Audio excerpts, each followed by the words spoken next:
Okay, magluto ako ngayon ng tuna. Ang gusto kong lutuin ay gawin ko siyang adobong tuna. So, naglagay na ako ng dito, mga luya sa ilalim.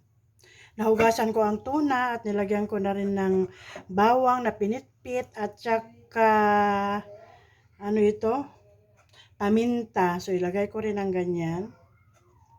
Lagyan ko rin, pigaan ko rin siya ng lemon. Ang nagpigaan ko, ilagay ko lang dyan. Yan. Ganyan. Asin. Uy, parang ang daming asin.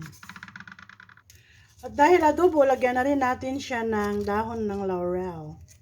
Ayan. Patayo lang natin ang dahon ng laurel para makita siya.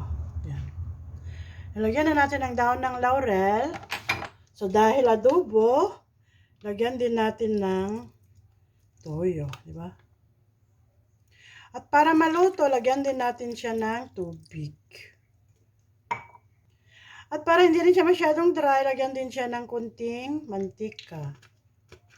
So, ayan na. Ilagay na natin siya sa apoy para maluto at makapag-lunch na.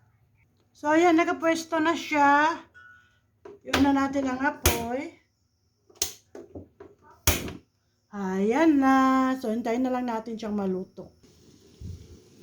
So, ayan. Kumulo na siya. I-open natin. O, yan na siya. Ang aking adobo.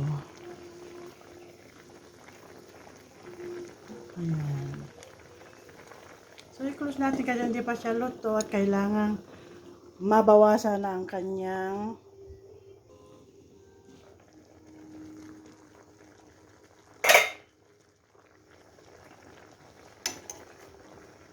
So, ayan. Baliktarin na natin. Kailangan baliktarin para naman yung nasa ilalim ay nasa ibabaw ay magkaano rin ng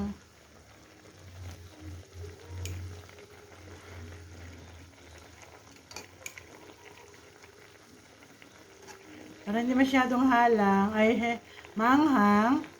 Kailangan ninyong ilagay lang sa top yung sili para hindi siya, yung lasa niya hindi mapunta sa sabaw.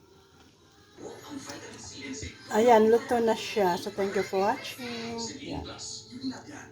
Ang aking adobong tuna.